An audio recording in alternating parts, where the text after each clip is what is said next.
अनु आत्मा का प्रभाव पूरे शरीर में व्याप्त हो सकता है। मुंडक उपनिषद के अनुसार यह अनु आत्मा प्रत्येक जीव के हृदय में स्थित है और चूंकि भौतिक विज्ञानी इस अनु आत्मा को माप सकने में असमर्थ है, अतः उनमें से कुछ यह अनुभव करते हैं कि आत्मा है ही नहीं।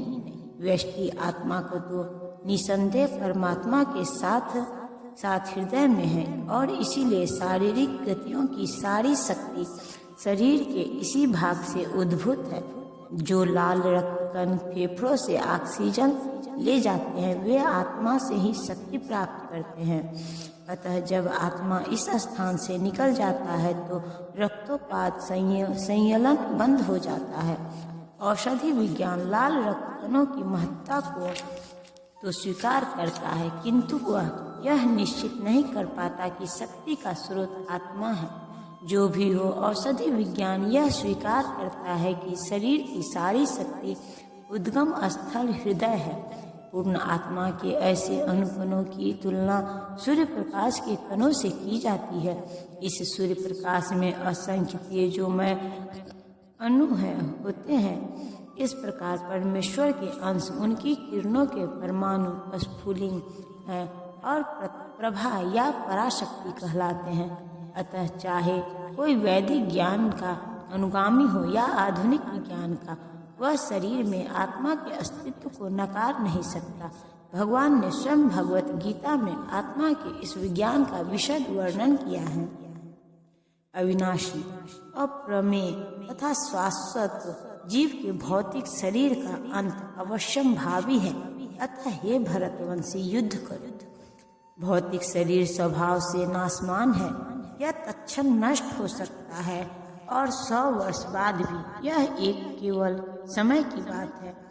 इसे अनंत काल तक बनाए रखने की कोई संभावना नहीं है, किंतु आत्मा इतना सूक्ष्म है कि इसे शत्रु देख भी नहीं सकता, मारना तो दूर रहा। जैसा कि पिछले श्लोक में कहा गया है, यह इतना सूक्ष्म है कि कोई इसके मापने की बात सोच भी नहीं सकता। अतः दोनों ही दृष्टि से शोक का कोई कारण नहीं है, क्योंकि जीव जिस रूप में है न तो उसे मारा जा सकता है, न ही शरीर को कुछ समय तक अस्थायी रूप से बचाया जा सकता है। पूर्ण आत्मा के सूक्ष्म कण अपने कर्म के अनुसार ही यह शरीर धारण करते हैं। अतः धार्मिक नियमों का पालन करना चाहिए।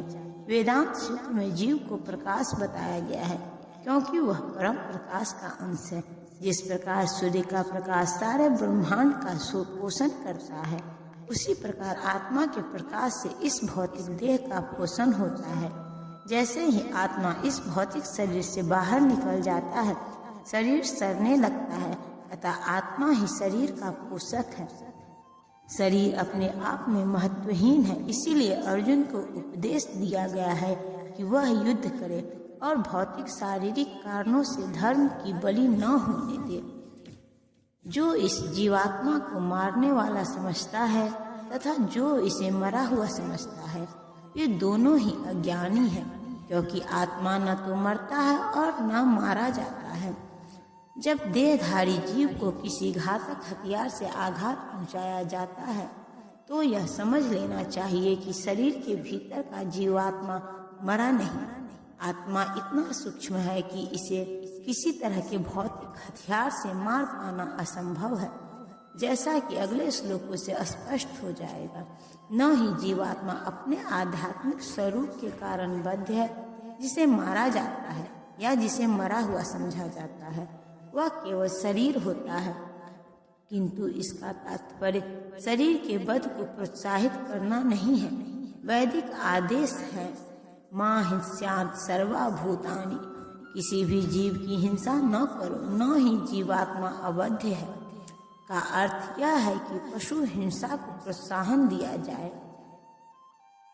किसी भी जीव के शरीर की अनाधिकारी हत्या करना निंद है और राज तथा भगवत विधान के द्वारा दंडनीय है। किंतु अर्जुन को तो धर्म के नियमानुसार मारने के लिए नियुक्त किया जा रहा था, किसी पागलपनवश नहीं। आत्मा के लिए किसी भी काल में न तो जन्म है न मृत्यु, वह न तो कभी अजन्मा है और न जन्म लेता है और न जन्म लेगा। वह अजन्मा है, नित्य, शाश्वत तथा पुरातन है। शरीर के मारे जाने पर वह मारा नहीं जाता। गुणात्मक दृष्टि से परमात्मा का अनुअंश परम से अभिन्न है। वह शरीर की भांति विकारी नहीं है। कभी कभी आत्मा को अस्थायी या कूटस्थ कहा जाता है। शरीर में 6 प्रकार के रूपांतर होते हैं। वह माता के गर्भ से जन्म लेता है, कुछ काल तक रहता है, बढ़ता है, कुछ परिणाम उत्पन्न करता है, धीरे धीरे क्षीण होता है और अंत में समाप्त हो जाता है। किंतु आत्मा में ऐसे परिवर्तन नहीं होते। आत्मा अजन्मा है, किंतु चूंकि वह भौतिक शरीर धारण करता है, अतः शरीर जन्म लेता है। आत्मा न तो जन्म लेता है न मरता है। जिसका जन्म होता है उसकी मृत्यु भी होती है। और चूंकि आत्मा जन्म नहीं लेता, अतः उसका न तो भूत है न वर्तमान या भविष्य। वह नित्य, शाश्वत तथा सनातन है, अर्थात उसके जन्म लेने का कोई इतिहास नहीं है। हम शरीर के प्रभाव में आकर आत्मा के जन्म, मरण आदि का इतिहास खोजते हैं। आत्मा शरीर की तरह कभी भी वृद्ध नहीं होता। अतः कथाकथित वृद्ध पुरुष भी अपने बाल्यकाल या युवावस्था जैसी अनुभूति पाता है।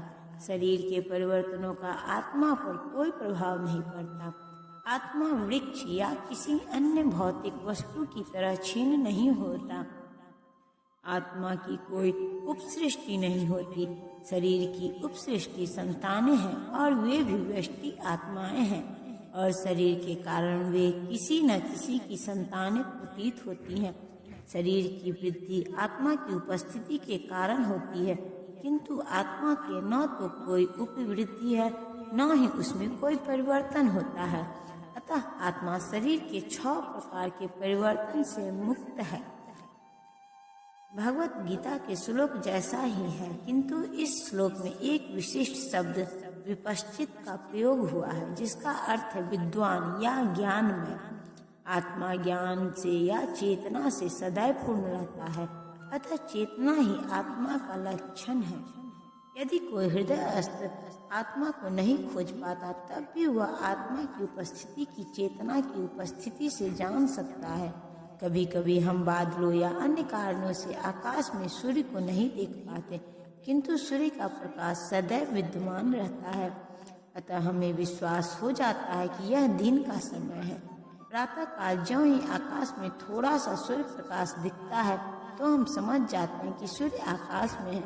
इसी प्रकार चूंकि शरीरों में चाहे पशु के हो या पुरुषों के कुछ कुछ चेतना रहती है, अतः हम आत्मा की उपस्थिति को जान लेते हैं। किंतु जीव की यह चेतना परमेश्वर की चेतना से भिन्न है, क्योंकि परम चेतना तो सर्वज्ञ है। भूत, वर्तमान तथा भविष्य के ज्ञान से पूर्ण व्यष्टि की जीव की चेतना विस्मरणशील है। जब वह अपने वास्तविक स्वरूप को भूल जाता है, तो उसे कृष्ण के उपदेशों से शिक्षा तथा प्रकाश और बोध प्राप्त होता है। किंतु कृष्ण विस्मरणशील जीव हैं। यदि वे ऐसे होते तो उनके द्वारा दिए गए भगवत गीता के उपदेश व्यर्थ होते हैं। आत्मा के 2 प्रकार हैं, एक तो अनु आत्मा और दूसरा विभु आत्मा। परमात्मा तथा अनु आत्मा दोनों शरीर रूपी उसी वृक्ष में जीव के हृदय में विद्यमान हैं, और इनमें से जो समस्त इच्छाओं तथा शोकों से मुक्त हो चुका है, वही भगवत कृपा से आत्मा की महिमा को समझ सकता है। कृष्ण परमात्मा के भी उद्गम है, जैसा कि अगले अध्याय में बताया जाएगा, और अर्जुन अनु आत्मा के समान है, जो अपने वास्तविक स्वरूप को भूल गया है। अतः उसे कृष्ण द्वारा या उनके प्रामाणिक प्रतिनिधि गुरु द्वारा प्रबुद्ध किए जाने की आवश्यकता है।